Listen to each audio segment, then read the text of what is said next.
سلامتی ہے ان آنکھوں پہ جو ہدایت پہ نظر جمائے بیٹھی ہیں، سلامتی ان کانوں پہ جو ذکر خیر کے منتظر رہتے ہیں، سلامتی ہی سلامتی ان قدموں پہ جو ہدایت کی راہ پہ گامزن ہیں۔ السلام علیکم ورحمۃ اللہ وبرکاتہ۔ تمام تعریفیں خدائے بزرگ برتر کے لیے جو وحدہ لا شریک ہے، نہ کوئی ثانی ہے نہ کوئی ہمسر ہے۔ درود لا محدود محبوب رب الودود، راحت العاشقین مراد المشتاقین حضرت محمد مصطفیٰ، آپ کی آل پاک، آپ کے جانثار انصار اور اصحاب پر زرمن۔ آپ دیکھ رہے ہیں الف لام میم۔ میں آپ کا میزبان محمد اویس ربانی تہ دل سے آپ کو کہتا ہوں خوش آمدید۔ آج زیقت کی بھی ساتھ ہے، جون بھی کچھ اسی مراحل سے گزر رہا ہے، ساتھ ساتھ ایک اور بات چل رہی ہے، وہ ہے مہنگائی۔ ہر آتا ہوا دن ایک نئی خبر لے کر آتا ہے کہ اب مہنگائی مزید ہو جائے گی، حالات مزید کشیدہ ہو جائیں گے، سخت زحمتیں اٹھانی پڑیں گی اس انسان کو جو کسب حلال کے لیے باہر جاتا ہے، کوشش کرتا ہے، شب و روز اپنے ایک کرتا ہے، دن رات اور پسینے بہاتا ہے، اور اس کے بعد اس کی خواہش یہ ہوتی ہے کہ گھر والوں کا پیٹ پال لے۔ پھر وہ سفر کرتا ہے تو اس کو کرائے بڑے مہنگے دینے پڑتے ہیں۔ اگر وہ کسی کاروبار سے جڑا ہوا ہے تو وہاں جو پھر اس کو ان پٹ ملتا ہے وہ بڑا مہنگا ملتا ہے۔ ساتھ ساتھ اگر وہ نوکری کرتا ہے تو اخراجات کرایہ کیسے اٹھائے گا؟ وہ دیگر اخراجات، گیس، بجلی، پانی اور اس کے سوا جو بل آتے ہیں وہ کیسے دے گا؟ خواتین و حضرات، بڑھتی ہوئی مہنگائی ہر روز آپ کے لیے کسب حلال کو مشکل بناتی جا رہی ہے، اور یہ بڑھتی ہوئی مہنگائی مزید بڑھنے کا المیہ دے کے مزید آپ کو گھبراہٹ میں ڈال رہی ہے۔ اب تو کوئی یہ بھی نہیں کہتا کہ آپ نے گھبرانا نہیں ہے، اب تو مزید گھبراہٹ طاری ہو رہی ہے ایسی صورتحال میں کہ جب عالمی پرائس تیل کے بڑھ رہے ہیں، مزید بڑھ رہے ہیں، اور ہم وہاں کھڑے ہوئے جہاں ہمارے معاہدے ہیں IMF کے ساتھ تو ہمیں بڑھانے اور مزید بڑھانے۔ ابھی عوام نے دیکھا کہ 30 روپے بڑھے اور اس کے بعد پھر مزید بڑھنے کے چانسز ہیں، بلکہ شاید آج رات سے ہی نوٹیفیکیشن آ جائے۔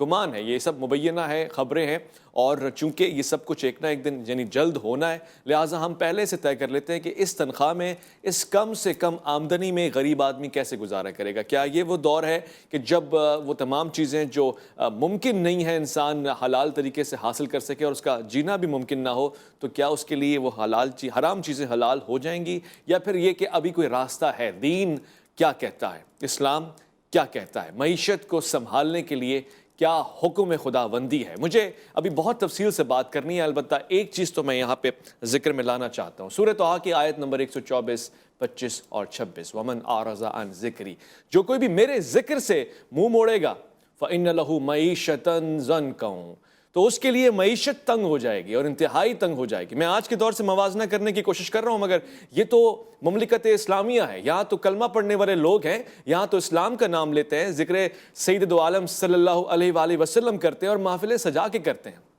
میں اس آیت کو بھی سمجھنا چاہتا ہوں، اور مزید اس پر روشنی ڈالنے کے لیے علماء کرام جو یہاں تشریف فرمائے بہت ہی خاص ہے۔ سب سے پہلے خوش آمدید کرنا چاہتا ہوں عالم دین ہے، قمر الاسلام سے آپ کا تعلق ہے، ناظم اعلیٰ ہے وہاں کے، ساتھ ساتھ یہ کہ آپ کو ایک اور ذمہ داری حاصل ہے، مسلم لیگ نون کی سندھ کی علماء مشائخ کے آپ صدر بھی ہیں۔ میں خوش آمدید کرنا چاہتا ہوں مولانا اظہر حمدانی کو۔ السلام علیکم ورحمۃ اللہ، کیسے مزاج؟ الحمدللہ۔ میں ساتھ ساتھ خوش آمدید کہوں گا ایک اور عالم دین کو جن کی گفتگو میں بھی ایک لطافت ہے، حکمت ہے، اور بہت گہری نگاہ رکھتے ہیں معاشرے کے اوپر بھی اور معیشت کے اوپر بھی، علامہ مولانا صادق رضا تقوی۔ السلام علیکم ورحمۃ اللہ، کیسے مزاج؟ الحمدللہ، آپ کیسے ہیں؟ قبلہ، سب سے پہلے تو سوال آپ ہی کی طرف آتا ہے، معیشت نہیں سنبھل رہی، اور یہ کوئی میں آج کا تماشا نہیں بتا رہا، اس سے پہلے والے کہتے تھے کہ پہلے والے برے ہیں، پہلے والے کہتے تھے کہ ان سے پہلے والے برے ہیں۔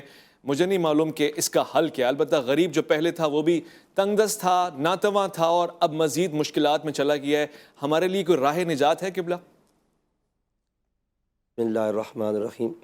سب سے پہلے تو میں اویس صاحب آپ کو ہدیہ تبریک پیش کرتا ہوں کہ ایک ایسا عنوان جو ہٹ کے ہے، اور بہت کم چینل پہ میں دیکھتا ہوں کہ کوئی ایسا عنوان کہ جس میں خیر اور بھلائی کی راہ ڈھونڈی جائے۔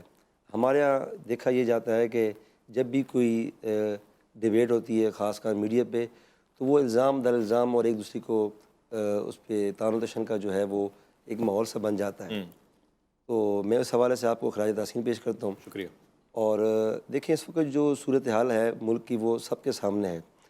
جس حالات میں حکومت مسلم لیگ نون کے پاس اور جو اتحادی جماعتیں ہیں PDM ان کے پاس آئی ہے، وہ سب تقریباً، اب کوئی بندہ اس وقت یہ کہے کہ نہیں جی یہ ان کے آنے سے معاملہ ہو گیا، میں کوئی اس میں بحیثیت مسلم لیگ کے پارٹیسپیٹ کے میں آپ سے بات نہیں کر رہا، میں خود بھی ایک پاکستانی ہوں اور میں اس ماحول کا حصہ ہوں، اور اس حالات سے گزر رہا ہوں، تو ہر ایک شخص جانتا ہے کہ جو پچھلے ادوار میں سارے معاملات ہوئے ہیں تو اس کا اپنی جگہ پر ایک امپیکٹ ہے، لیکن جو عالمی سطح پر جو مہنگائی کا اور جو افراط زر کا جو معاملہ ہوا ہے وہ اس کا سب پہ اثرات ہوئے ہیں۔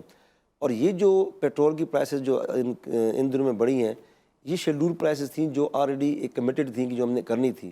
یہ پھر بھی حکومت نے جب آنے کے بعد شروع میں، چونکہ ہم اس کا حصہ ہیں، تو ہم سب کی رائے یہ تھی کہ جی جیسے ایز اٹ از انہوں نے ایگریمنٹ کیا ہے اس کو اسی وقت بڑھا دیا جائے، لیکن چونکہ حکومت کا تھا کہ نہیں قوم عوام پر ایک دم اس کو بوجھ نہیں ڈالنا چاہیے، لیکن یہ آخر ڈلنا تھا، اور اگر بتدریج ڈالتے تو شاید ہماری قوم قبلہ زہر تو زہر ہے، بتدریج دیا جائے یا لیکن اب یکمشت دیا جائے۔ اس کی وجہ یہ ہے کہ اگر ہم یہ کنڈیشن اختیار نہیں کرتے تو آپ اپنے ساتھ پڑوسی ملک نیپال کا حال دیکھیں کہ وہاں کیا ہے، تو وہ کولیپس کر جاتا ہے معاملہ۔ جیسے آج وہاں 20 گھنٹے لوڈ شیڈنگ ہو رہی ہے اور اس میں وہاں عوام کو پیٹرول میسر نہیں ہے، اور یہ ساری چیزیں جو ہیں وہ اس طرح انہوں نے اپنے آپ کو جب درست فیصلے اور مشکل فیصلے نہیں لیے تو پھر یہ کرنا پڑا ہے۔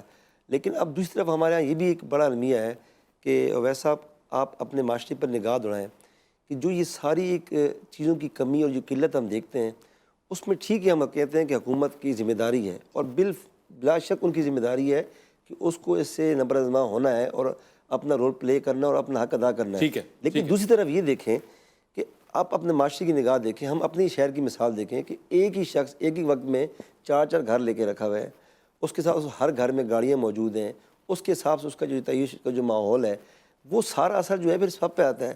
جو اگر ہمارے ملک کا 20% یا 10% یہ طبقہ یا اگر اس کی جو معاملات دیکھیں تو اس کا جو سارا اثر آتا ہے پھر وہ باقی پر بھی آتا ہے، آپ کے پیٹرول کی قلت، یہ ساری چیزیں۔ تو یہ دیکھنے میں یہ آتا ہے کہ ہمارے ہاں ایک اس وقت ایک طرف حالات مشکل ہیں، لیکن دوسری طرف جو ایک تعیش کا جو معاملہ ہے اور جو آپ کا یعنی لائف سٹائل ہم نے بالکل ایک نارمل سٹیزن کی طرح نہیں گزارا، ہم تو یا تو جو عمرہ ہیں وہ عیش میں ہے اور ان کی مزے لگی پڑے، موجیں لگی پڑی۔ میں آپ کو آج کہتا ہوں، آج آپ چلے جائیں کسی بڑے سپر اسٹور پر، آپ کو لگے گا جیسے اس ملک میں مہنگائی ہے نہیں، لوگ پرچیزنگ ایسے کر رہے ہیں۔ اور میں آپ سے ایک اور گزارش کرتا ہوں، میں خود بھی ہم جاتے ہیں، آپ صرف ان کی پرچیزنگ کو نوٹ کریں کہ کون سی چیز ضروری ہیں اور کون سی غیر ضروری ہیں۔ آج کے دن ہمارے دسترخوان پر کھانے کم نہیں ہوئے ہیں، آج کے دن ہمارے دسترخوان پر فرق نہیں آیا ہے، آج کے دن ہمارے پہناوے میں فرق نہیں آیا ہے، آج کے دن تک ہماری حالات ٹھیک ہے، مگر قبلہ جو غریب ہے سننے میں یہ آتا ہے کہ اب دونوں طرف سے پریشانی رہتی ہے، پرچیز کر رہے ہیں تو مسئلہ ہے، اور اگر ابھی عید پہ میں صدر کے تاجروں سے حال لے رہا تھا، انہوں نے کہا اس بار تو سیل ہوئی نہیں ہے، تو پرچیز نہیں کر رہے ہیں تو مسئلہ ہے، پرچیز کر رہے ہیں تو وہ عمرہ ہے، اور اگر نہیں کر رہے ہیں تو وہ جو لوگ تاجر ہیں وہ ان کو فاقے ہو رہے ہیں ان کے گھر پہ، ان کی تو شاپس کو بھی آگ لگ رہی ہے۔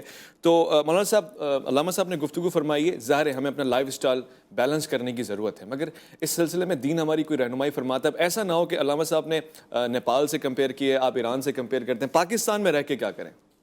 بسم اللہ الرحمن الرحیم۔ دیکھیے بہت اچھا سوال ہے، اور جس طرح بات شروع کی انہوں نے، جب بات سے بات نکلتی ہے تو رشتہ کلام بھی ہاتھ سے نکل جاتا ہے، لیکن میں عرض یہ کروں گا کہ اسلام نے امنیت، امن اور اقتصاد و معیشت کو بہت زیادہ اہمیت دی ہے۔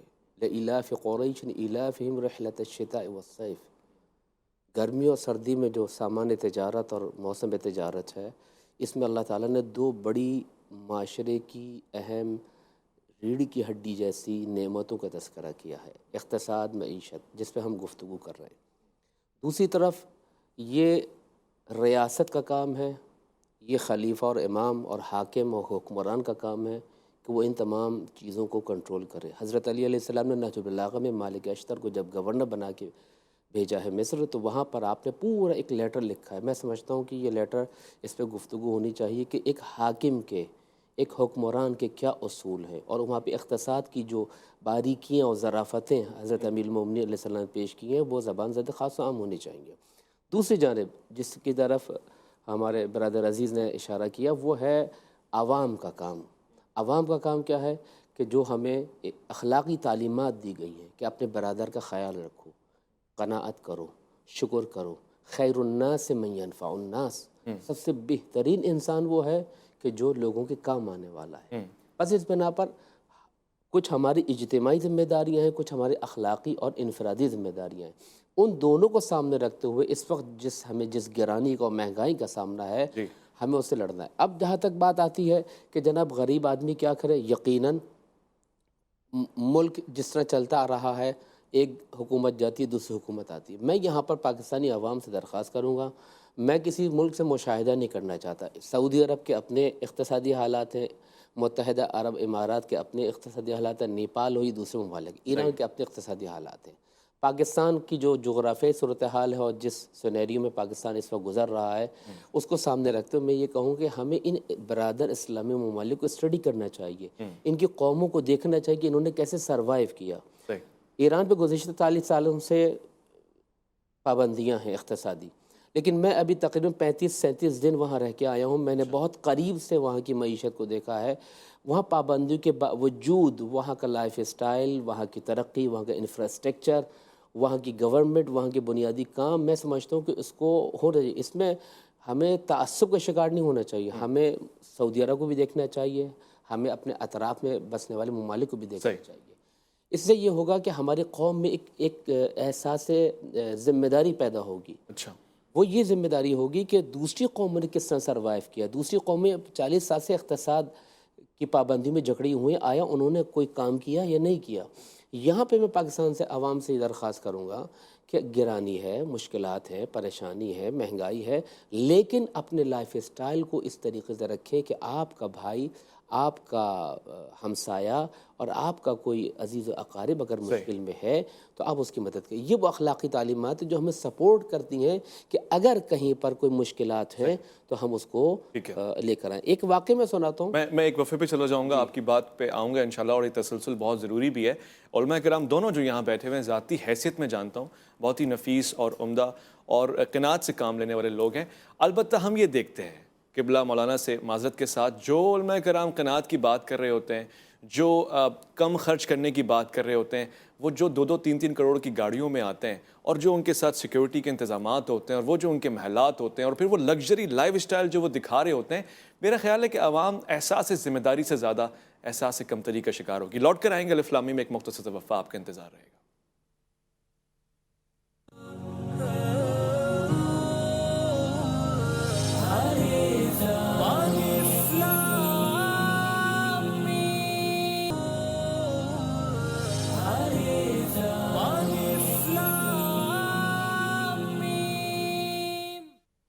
ابر کے چاروں طرف باڑ لگا دی جائے، مفت بارش میں نہانے پر سزا دی جائے، سانس لینے پہ بھی تاوان کیا جائے وصول، دھوپ کی سبسڈی کچھ اور گھٹا دی جائے، روح اگر ہے تو اسے بیچا خریدا جائے، ورنہ گودام سے یہ جنس ہٹا دی جائے، اور کہے جو بھی لگائے اسے ٹیکس لیں، پیار سے دیکھنے پر پرچی تھما دی جائے، اور آئینہ دیکھنے پہ دگنا کرایہ ہوگا، بات یہ پہلے سے مسافر کو بتا دی جائے.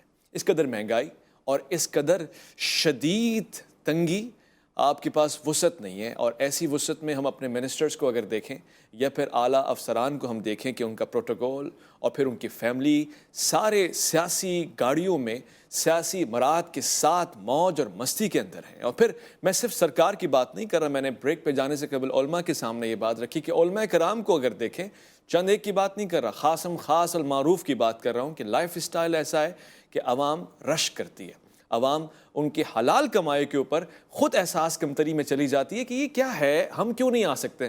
میں مولانا اظہر حمدانی صاحب سے یہ سوال کرنا چاہتا ہوں کہ بلا اس تنگی میں، اس کم آمدنی میں، جہاں پہ ایک عام آدمی مشکل سے آمدنی سے اور سارے وسائل سے جمع کر کے اخراجات کا صرف نصف کما سکتا ہے، تو وہ اپنے اخراجات کا بار کیسے اٹھائے؟ اور اگر اٹھائے تو کہیں اس کے اوپر راستہ کوئی نکلتا ہے دین کی طرف سے، کوئی 2 نمبر کام کر لے گا تو مناسب ہوگا، حلال ہو جائے گا اس دور میں کہ اس کے پاس خودکشی کے علاوہ کوئی اور چارہ نہیں ہے. نہیں جی، خودکشی تو حرام ہے اور مایوسی کفر ہے. تو اللہ کی رحمت سے مایوس نہیں ہونا چاہیے، اور اس کی مخلوق ہیں، اس نے پیدا کی ہے اور اس نے اسباب بھی مہیا فرمائے ہیں، اور انشاءاللہ ایسا کوئی نہیں ہے کہ وہ کریم ہے، وہ اس کی ذات سے مایوس نہیں ہونا چاہیے. اصل میں جس معاشرے میں ہم رہتے ہیں، ابھی آپ نے جو 2 چیزوں کا ذکر کیا کہ ہمارے عمراء اور خاص کر جو ایک بڑا طبقہ اشرافیہ کا، اس کو دیکھ کر اصل مسئلہ ہمارا یہاں آتا ہے کہ ہم جب اس معاشرے کو دیکھتے ہیں اور تقابل کرتے ہیں. وہ ہمارے بزرگ کہا کرتے تھے کہ اگر نیکی میں دیکھنا ہے تو اپنے سے بڑے کو دیکھو، اور اگر اپنی زندگی کی گزارنے کا طریقہ دیکھنا ہے تو اپنے سے کم تر کو دیکھو کہ وہ ہم سے کم تر جو ہے وقت کیسے گزار رہا ہے. تو جس معاشرے میں ہم رہ رہے ہیں، جس دور سے ہم گزر رہے ہیں، اس دور میں یہ ایک ایسا منظر ہمارے سامنے ہے کہ ہر شخص دوسرے کو دیکھتا ہے اور یہ سمجھتا ہے کہ وہ شاید آسانی میں ہے، اور اس کی جو کیفیت ہے جب میں وہاں پہنچ جاؤں گا تو پھر یہ میرے سارے مسئلے نہیں رہیں گے، میری پریشانیاں نہیں رہیں گی، اور وہ اس پہنچنے تک کے لیے پھر جو تگ و دو کرتا ہے، پھر اس کے اندر جو دل کے اندر جو ایک خواہش پیدا ہوتی ہے، تو پھر اس کو قناعت سے دور کرتی ہے، پھر اس کو اللہ کے اس احکام سے دور کرتی ہے کہ جو آپ کو وسائل میسر ہیں اس میں زندگی بسر کرنی ہے۔ آج آپ ہر گھر میں دیکھیں نا، کیا ہماری شادیاں آج سے 10 سال پہلے والی شادیاں ہیں؟ کیا ہماری فوتگیاں اس دور کی فوتگیاں نہیں ہیں؟ اب تو یقین جانیں کہ میت ہم جب دفنا کے واپس آتے ہیں تو دیگیں چڑھی ہوئی ہوتی ہیں، جبکہ ہمارا اسلام کہتا ہے کہ 3 دن تک میت کے گھر پہ کھانا نہ پکے۔ جی کتنی ضروری بات۔ اور یہ میں کہتا ہوں اس کو رائج کرنا چاہیے۔ مجھے اچھی طرح یاد ہے ہمارے گھر میں، میری اللہ تعالیٰ غنی کی رحمت فرمائے، میری والدہ فوت ہو گئی، ہمیں تو وہ کہتے ہیں نا کہ ماں پیر کی گود جو ہے پہلی درسگاہ ہوتی ہے۔ ہمیں اچھی طرح یاد ہے ہماری پڑوس میں کوئی فوتگی ہوتی تھی تو ہماری والدہ صبح کا ناشتہ تیار کر کہ بیٹا جاؤ دیکھ کے آؤ، ان کے گھر آج کھانا نہیں پکا ہوگا، آج جاؤ ان کے گھر پہ یہ دیکھے آؤ۔ بلکہ ان کے ہاں تو ہمیں اچھی طرح یاد ہے کہ فوتگی ہوتی تو وہ کہتے ہیں کہ بیٹا آج نہیں لے کے آنا، آج ہمارے گھر فلانے طرف سے کھانا آ رہا ہے۔ تو یہ روایت، اس زمانے کا لائف اسٹائل بھی ایسا تھا کہ سامنے والے کے ساتھ کوآپریٹ کرتے تھے، تعاون کرتے تھے۔ اب کیا ہے کہ اب آپ نے جناب آج خود، اب دوسرا جیسے یہ حکومت کی آپ نے بات کی، میں اس پہ پہلے بھی میں نے یہ تجویز پیش کی تھی اور میں اب بھی کہتا ہوں کہ کم از کم ہماری حکومت کو، اور جو بھی حکومت ہے، ہاں وہ موجودہ حکومت ہے یا آنے والی حکومت یہ جو جا چکی ہیں، ہمیں کم از کم جو بیسک چیزیں ہیں عوام کے لیے کہ جو انہیں وہ مہیا کرنی چاہیے۔ کیا اس دور میں اب کتنی بڑی زیادتی ہے کہ کوئی بندہ دنیا سے رخصت ہو جائے تو پہلے اس کے لواحقین جا کے کسی بھی قبرستان میں جا کر پہلے اس کا سرٹیفکیٹ پیش کریں۔ تو حکومت آسانیاں پیدا کرے نا۔ آپ دیکھیں آپ کی جماعت حکمرانی جماعت ہے اس وقت، اور یہ بات بہت خاص میں کرنا چاہ رہا ہوں، پھر میں علامہ صاحب کی طرف بھی آؤں گا۔ حکومت سرکار جو بھی ہو، ایک چیز تو علماء کرام، جیسے آپ ماشاءاللہ سندھ کے تمام علماء کرام جو مشائخ ہیں ان کی رہنمائی کرتے ہیں، سربراہی کرتے ہیں، ایک چیز تو ان سے طے کروا لیں کہ کمٹمنٹ جو کریں اس پہ تو پورا اتریں۔ قرآن، شریعت، دین، ایمان یہی کہتے ہیں نا۔ ہم کہہ رہے ہیں جی لوڈ شیڈنگ نہیں ہوگی، پھر لوڈ شیڈنگ ہو رہی ہے، پھر کہہ رہے ہیں اب ختم ہو گئی، پھر ہو رہی، اور یہ بڑھتا جا رہا ہے یہ مسئلہ۔ جب لوگ دیکھتے ہیں کہ سربراہ ملت اگر ایسا کر رہے ہیں تو پھر عوام کیا کرے گی؟ وہ تو پھر 8 بجے شادی کا ٹائم ہوگا، 11 بجے نہیں پہنچے گی تو کب پہنچے گی؟ قبلہ آپ ایک بہت ضروری اور اہم واقعہ بتا رہے تھے اور اس بات کا تسلسل بھی میں آپ سے توقع۔ دیکھیے، ریاست کی اولین ذمہ داری ہے اقتصاد کو کنٹرول کرنا۔ حضرت امام جعفر صادق علیہ السلام جو امام ابو حنیفہ رحمۃ اللہ علیہ کے استاد بھی ہیں، انہوں نے اپنے ایک غلام کو ایک مال دے کے بھیجا تجارت کے لیے۔ جب وہ واپس لوٹ کے آیا تو 2 تھیلی امام کے سامنے رکھی ہوئے کہ یہ کیا ہے؟ کہ یہ اصل مال ہے، یہ اس کا فائدہ ہے؟ کہا کہ 100 گنا فائدہ؟ کہ جی ہاں۔ کیا مسئلہ ہے بتاؤ مجھے۔ تو اس نے کہا کہ ہم جو جنس لے کے جاتے ہیں فروخت کے لیے، جب وہاں پہنچے شہر کے باہر تو پتہ چلا جو لوگ شہر سے واپس آ رہے ہیں قافلے، انہوں نے کہا یہ جو تمہارے پاس چیز ہے بیچنے کی، اس کے دام بہت اونچے، نایاب ہے، اندر کمیاب ہے، لہذا اس کو دگنا کر دو۔ ہم نے اس کو دگنا تگنی قیمتوں میں بیچا اور بڑا فائدہ ہوا۔ اب یہ اپنی دانش سے سمجھا، میں نے بڑی خدمت کی ہے امام کی۔ کیا ہوا؟ امام نے کہا کہ یہ جو تجارت اصل کا مال ہے یہ مجھے دے دو، بقیہ اٹھا لو، میں ایسی تجارت کو قبول نہیں کرتا۔ اللہ ایک یہ واقعہ ہے۔ دوسرا واقعہ، میں یہاں پر بالکل ببانگ دہل واضح الفاظ میں آپ کی بات کی تائید کروں گا کہ وہ اشرافیہ، خواہ وہ مذہبی رنگ چڑھائے ہوا ہو یا سیاسی رنگ، ان کے پروٹوکول کے نام پر، ان کے گارڈوں کے نام پر، ان کی آمد و رفت کے نام پر جو تعیش، جو اسراف، جو فضول خرچی کا بازار انہوں نے اسلام کا لبادہ اڑ کے کیا ہے، عوام کو چاہیے کہ اس کی نفی کریں۔ خود ان کو چاہیے کہ یہ اس کی نفی کریں۔ 1 گاڑی 2 گاڑی گارڈ ضروری ہے، کوئی مسئلہ نہیں، لیکن یہ پورے قافلے لے کے چلنا نہ یہ دین کا کام ہے، نہ یہ خلفاء الراشدین کی تعلیمات ہیں، نہ یہ ائمہ اہل بیت علیہ السلام کی تعلیمات ہیں، یعنی کسی بھی سیرت سے۔ ایک اور واقعہ آپ کو سناتا ہوں۔ امام خمینی کے شاگرد ہیں آیت اللہ فاضل لنکرانی مرحوم، انہوں نے ایک جملہ، بہت ہی پیارا جملہ ہے کہ جو میں سمجھتا ہوں کہ بلا تعصب ہماری عوام کو دیکھنا چاہیے۔ اچھا۔ انہوں نے کہا واجبات انجام دو، حرام کام سے پرہیز کرو، اور جتنا ہو سکے لوگوں کے کام آؤ۔ اچھا۔ اگر روز قیامت تم سے کوئی پوچھے تم نے فلاں کام کیوں نہیں کیا، کہنے کو فاضل لنکرانی نے کہا ہے واجبات کی انجام دہی، حرام امور سے اجتناب کے بعد لوگوں کے کام آنا بہت بڑی خدمت ہے، خلق خدا کے کام آنا۔ اس وقت جو ہمیں جن مسائل کا سامنا ہے اس کے تو اشارہ بھی ہوا، آپ نے بھی کیا، یہ جو اشرافیہ طبقہ ہے اس کی مراعات کو کم کرنا چاہیے۔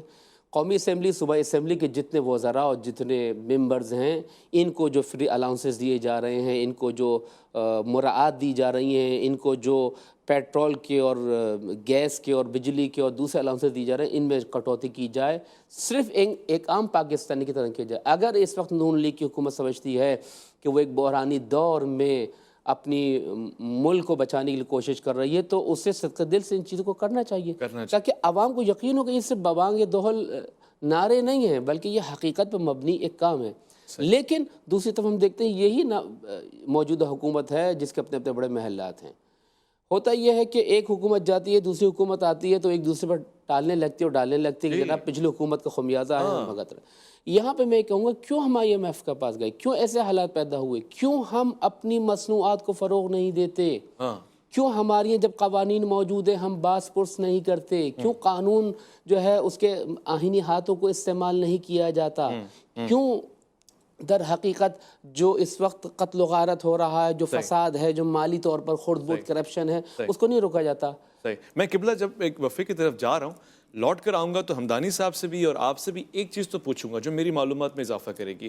ہم IMF کی طرف اس لیے جا رہے ہیں کہ ہماری اقتصادی صورتحال بہت زیادہ غمگیر ہے اور ہم ڈرتے بھی ہیں کہ ہماری سینکشنز کے معاملات نہ ہو جائیں۔ اب جیسے کہ پڑوسی ملک ایران ہے، یہ تو ایک زمانے سے سینکشنز میں گزر رہا ہے، کیسے پنپ رہا ہے؟ کیا وہ اس سے بھی زیادہ پستی میں چلا گیا ہے؟ جی کیسے رہا؟ اور پھر دیگر ممالک بھی، ہم اس دور میں دوڑ تو رہے مگر آثار بہت کم نظر آتے ہیں کہ ہماری اللہ نہ کرے سری لنکا جیسے حالات تو خدا نہ کرے کبھی یہاں پر ہوں، مگر ہم جا اسی سمت رہے، ہمیں روکنا ہوگا، ہمیں سمت کا تعین کرنا ہوگا۔ ایک مختصر سے وقفہ الف لام میم میں آپ کا انتظار ہے۔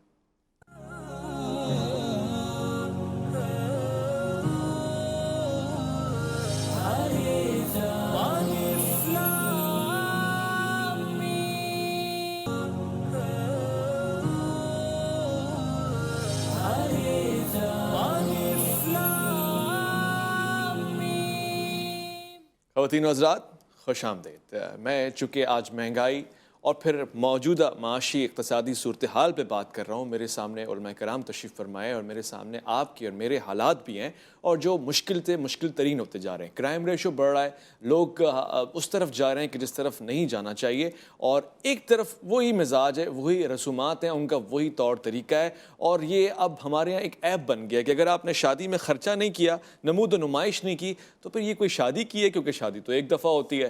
اور اسی طرح اگر آپ نے اپنے سیلیبریشنز، میں تو اس سے آگے بڑھ کے کہوں گا، واضح ہے کہ میں تبرکات، محافل ان کا قائل ہوں اور ان کو زیادہ پرموٹ کرتا ہوں، مگر اس میں بھی اگر ریاکاری آ جائے اور نوٹوں کا ایسا استعمال ہو جائے، ایسے اٹھا کے آپ نعت خانوں کے اوپر پھینکیں، تو مجھے صرف ایک سوال کا جواب دیجیے گا کہ جو بھوکا ہے، جس کی وہ 10 روپے کا نوٹ ضرورت ہے، 20 روپے کی تو روٹی آتی ہے، وہ اس کو اچھا سمجھے گا؟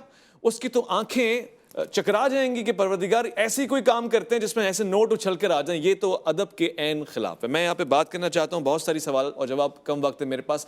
میں نے کسی سے سنا اور یہ واقعہ تصدیق شدہ ہے، آیت اللہ خمینی کے پاس جب علماء کی جماعت گئی یہاں پاکستانی سے اس زمانے میں، تو انہوں نے اس بات کو بہت معیوب جانا، اتنی موٹی موٹے پیٹ، اتنا زبردست لباس اور ایسی پگڑیاں باندھی ہوئی اور خوشبوئیں، اور انہوں نے کہا کہ یہ علماء نہیں، یہ عالم کے روپ میں کوئی تاجر آ گیا ہے، کوئی کاروباری آ گیا ہے، کوئی نوکری پیشہ آ گیا ہے۔ علماء تو ایسے ہوتے ہیں کہ پیٹ بالکل کمر سے لگا ہوا ہے، اور اگر ایسا نہیں ہے تو کم سے کم ایسا بھی نہیں ہے کہ عوام کا مذاق اڑا ہے۔ تو یہاں پہ گفتگو چل رہی ہے بہت خاص۔ میں ہمدانی صاحب سے پوچھنا چاہتا ہوں، آج کے دور میں عوام کو کیا نصیحت کریں گے؟ رزق کے معاملے پہ ہم دسترخوان میں اس کا ادب، اس کی توقیر کرتے نہیں ہیں، تو کس طرح سے ہم اس کا ادب کر سکتے ہیں کہ اس میں برکت ہو جائے؟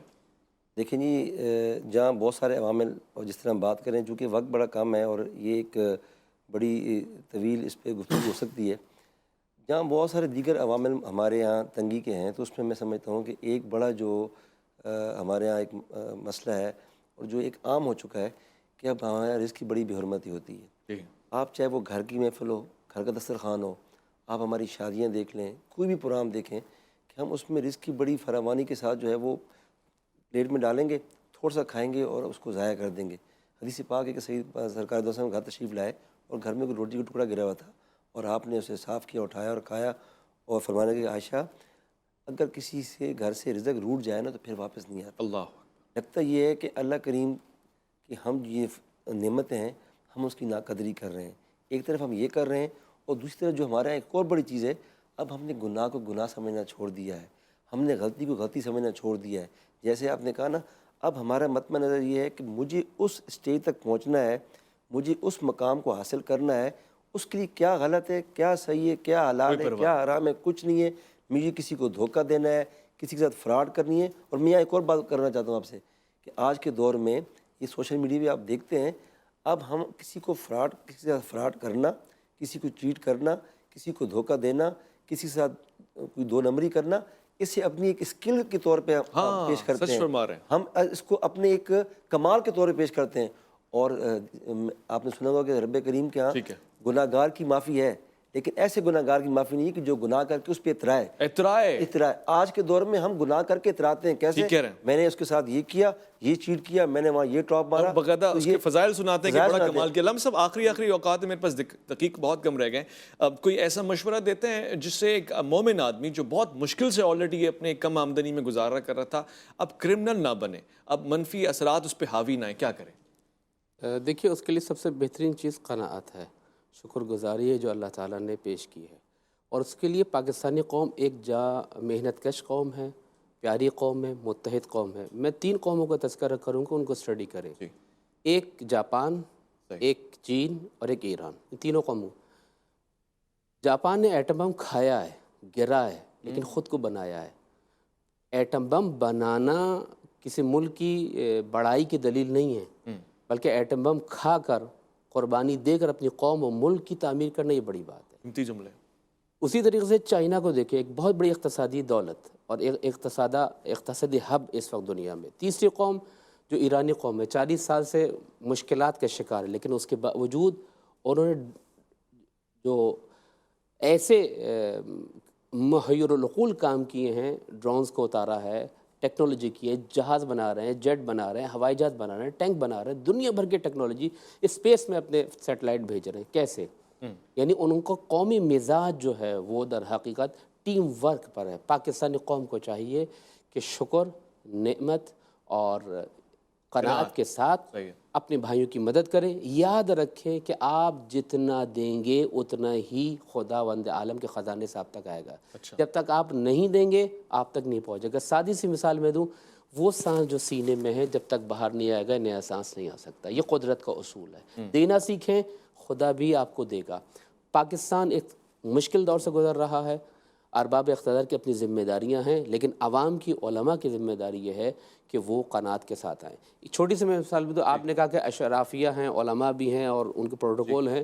ابھی جب مجھے فون آیا آپ کی طرف سے کہ مولانا آ جائیے، آپ کے شان گاڑی نہیں ہے، وہ ہماری ایک چھوٹی سی ڈبیا ہے، اس میں آ جائیے. آپ یقین کریں کہ ایسا لگ رہا تھا کہ اس کا ہر انجر پنجر ہل رہا ہے، لیکن میں نے اس کو برا نہیں مانا. بڑا پن ہے آپ کا. میں نہیں، کیونکہ مجھے ایک میسیج دینا تھا، سادگی چاہیے. مجھے یہ میسیج دینا تھا جی ٹی وی کے توسط سے کہ آپ مجھے بلائیں، میں میسیج دوں گا، میں آؤں گا. بہت شکریہ. میں انتہائی شکر گزار علامہ مولانا صادق رضا تقوی کا، بہت شکر گزار ہوں مولانا اظہر حمدانی کا. آپ نے اپنے قیمتی وقت سے ہمیں سرفراز کیا. اور خواتین و حضرات، آپ کا تو بہت شکریہ. یہ جو میری گفتگو ہوتی ہے، جو میرے چپتے ہوئے سوالات ہوتے ہیں، یا پھر میں کہوں گا کہ عاجزانہ اور احمقانہ بھی سوالات ہوتے ہیں، آپ ان کو سنتے ہیں اور علماء کے عارفانہ جوابات لیتے ہیں اور پھر ان کو آگے پھیلاتے ہیں اور پھر اس پہ تبصرہ کرتے ہیں. یہ بہت ضروری ہے. اپنے قیمتی اوقات میں سے دین اور دینیات کے لیے، معاشرے اور معاشریات کے لیے اور پھر معیشت کے لیے آپ وقت نکال لیتے ہیں کہ اس کی بہتری کس طرح ممکن ہو سکتی. پروردگار سے دعا ہے جو کسب حلال میں صبح و شام مصروف رہتے ہیں، ان کے رزق میں برکت عطا فرمائے مالک. اور جو اس نے پردہ رکھا ہوا ہے نا سفید پوش لوگوں کا، ہم بھی اس میں اس کا ساتھ دیں. اور سفید پوشی میں ہمارا اور اللہ رب العزت کا ایک ہی معاملہ ہونا چاہیے کہ ہم اس کے عیب نہ دیکھیں بلکہ اس کے ساتھ تعاون کریں. ڈپریشن اور فرسٹریشن تو نہ دیں، کم سے کم تنقید تو نہ کریں. حوصلہ دے سکتے ہیں تو دیں. اور ایک چھوٹی سی گزارش، اگر یہ رائڈر حضرات آپ کے گھر آتے ہیں نا کھانا لے کر، تو ان کو غلام مت سمجھیں، نوکر مت سمجھیں. ان سے پانی پوچھ لیا کریں، ان سے کھانا پوچھ لیا کریں. یہ آپ کے مہمان ہیں اور خدا مہمان نوازی کو پسند فرماتا ہے. خدا کرے کہ ہم ایک دوسرے کا خیال رکھیں. اپنا بہت خیال رکھیے گا. آپ اپنے سے بڑھ کے خیال رکھیے گا ملک پاکستان کا، اللہ کے فرمان کا. اللہ کی امان میں.